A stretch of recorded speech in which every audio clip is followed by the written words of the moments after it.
হালকা ফুলকা খিদের জন্যই হোক কিংবা সকালের জলখাবারে বা বাচ্চাদের স্কুলের টিফিনে বা অফিসের লাঞ্চ বক্সে এই রকম যদি একটা টিফিন তৈরি করে দেওয়া যায়, খুশি মনে খেয়ে নেবে সকলেই, পেটও ভরা থাকবে বেশ কিছুক্ষণ, আর বানানো ভীষণ সহজ।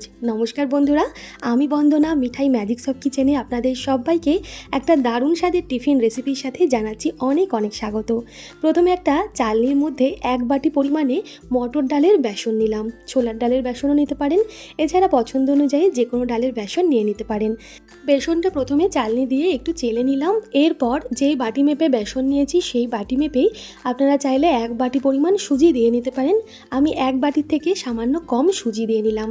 খুব মিহি দানার সুজি হলে রেসিপিটা তৈরি হবে ভালো, আর মোটা দানার সুজি থাকলে মিক্সিং জারে শুকনোভাবে একটু ঘুরিয়ে নেবেন বা গুঁড়ো করে নেবেন, তারপর সুজিটা ব্যবহার করবেন।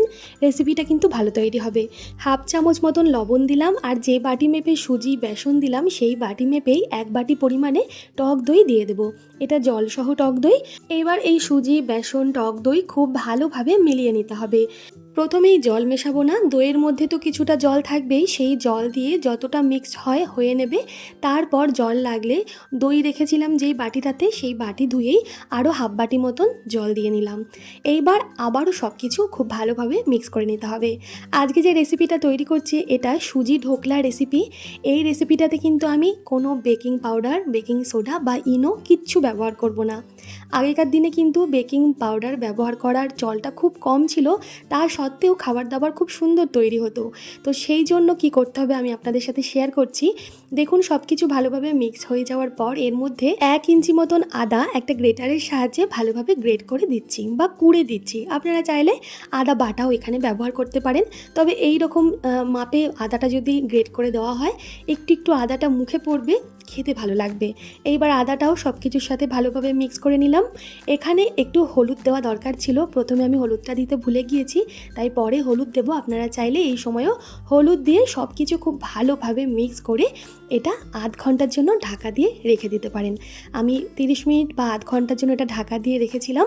30 মিনিট পর ঢাকনা খুলে সব কিছু ভালোভাবে মিক্স করে নিচ্ছি। এই যে হলুদটা এখন দিলাম, আগে দেওয়া হয়নি, নামমাত্র হলুদ দিতে হবে কালারের জন্য বা সুন্দর রঙের জন্য, আর হলুদ ছাড়াও আপনারা তৈরি করতে পারেন। এইবার যে কাজটা আমাদের করতে হবে, খুব ভালোভাবে এটাকে ফেটিয়ে নিতে হবে। হ্যাঁ, খুব ভালোভাবে ফেটিয়ে নিলে কিন্তু খাবার সোডাই বলুন বা ইনো বলুন কিচ্ছু দরকার হবে না। এমনি এই ঢোকলাগুলো ফ্লাফি হবে, সুন্দর হবে খেতে।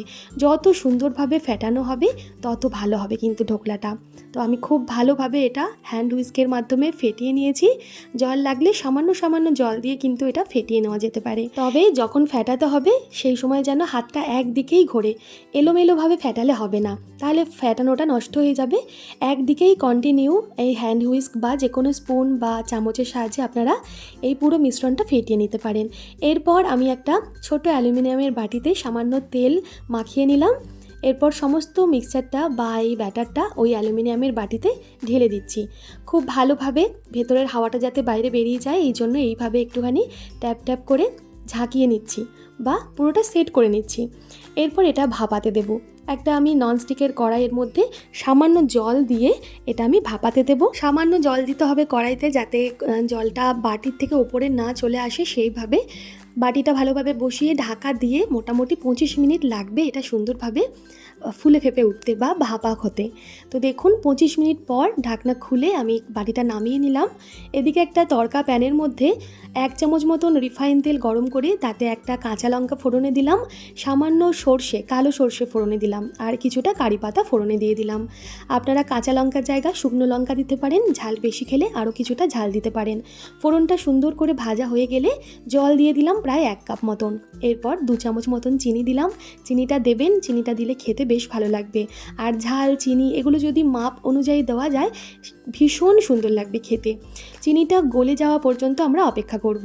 যখন জল ফুটে যাবে পুরো কারি পাতা, সর্ষে, লঙ্কা সব ফ্লেভারগুলো জলের সাথে খুব ভালোভাবে মিশে যাবে। তারপর গ্যাসটা বন্ধ করে দেব। হ্যাঁ, সামান্য লবণও এখানে অ্যাড করতে হবে। তো দেখুন আমি সামান্য লবণও দিয়ে দিচ্ছি একটু বুঝে, যেহেতু আমরা ওই ঢোকলাটার মধ্যেও মানে ঢোকলার ব্যাটারের মধ্যেও লবণ দিয়েছি, সেটা বুঝে লবণ দিতে হবে এই সিরাপটার মধ্যে। গ্যাস বন্ধ করে তারপর 1 চিলতে লেবু, পাতিলেবু কেটে সেই রসটা এর মধ্যে মিশিয়ে দিতে হবে। পাতিলেবুর রস দেওয়ার পর কিন্তু আর ফোটাবো না সিরাপটা। গ্যাস বন্ধ করে দিয়েছি। এদিকে আমাদের ঢোকলাটা বেশ ঠান্ডাও হয়ে গেছে, বাটি থেকে সুন্দরভাবে ছেড়ে এসেছে। একটা চাকুর সাহায্যে একটু ঠান্ডা হলে, মানে হাতে সওয়া মতন ঠান্ডা হলে টুকরো টুকরো করে এটা কেটে নেব। যে যেরকম খেতে পছন্দ করবেন সেই অনুযায়ী মাপ করে এটা কেটে নিতে হবে। আমি 4 টুকরো করে কেটে নিলাম সবগুলো। একটু গরম আছে, দেখুন খুব সুন্দর কিন্তু স্পঞ্জি স্পঞ্জি হয়েছে। আর এর মধ্যে সিরাপটা যখন ঢালবো তারপর সিরাপটা পুরো ঢোকলাগুলো অ্যাবজর্ব করে নিয়ে আরও নরম হয়ে যাবে। দেখুন ওপর থেকে যে সিরাপটা আমরা তৈরি করে রেখেছিলাম এই কারি পাতা সর্ষে ফোড়ন দিয়ে টক ঝাল মিষ্টি স্বাদের, সেই সিরাপটা চামচের সাহায্যে অল্প অল্প করে ঢোকলাগুলোর ওপরে দিয়ে দেব। এতে ঢোকলার মধ্যে এই সিরাপটা খুব ভালোভাবে ঢুকবে। আর আপনারা চাইলে ওপর থেকে একটু ধনেপাতা কুচিও ছড়িয়ে নিতে পারেন। হাতের কাছে নারকেল থাকলে ফ্রেশ নারকেল কোড়া ছড়িয়ে পরিবেশন করতে পারেন। তবে সিরাপটা দেওয়ার আধ ঘন্টা পরে পরিবেশন করলে খুব ভালো লাগবে খেতে। সমস্ত ঢোকলার মধ্যে সিরাপটার স্বাদ খুব ভালোভাবে ঢুকবে। টক ঝাল মিষ্টি স্বাদের ঢোকলা রেডি। বাচ্চাদের স্কুলের টিফিনে দিয়ে দেখতে পারেন, সকালের জলখাবারে কিন্তু এরকম অন্যরকম টিফিন বানিয়ে দেখতে পারেন। সবাই পছন্দ করবে আশা করি এটা খেতে। কেমন লাগলো আজকের উপস্থাপনা অবশ্যই একটা কমেন্ট করে জানাবেন। ভালো লাগলে একটা লাইক করে দেবেন। সবাই খুব ভালো থাকবেন, সুস্থ থাকবেন। ফিরে আসছি খুব তাড়াতাড়ি। ধন্যবাদ।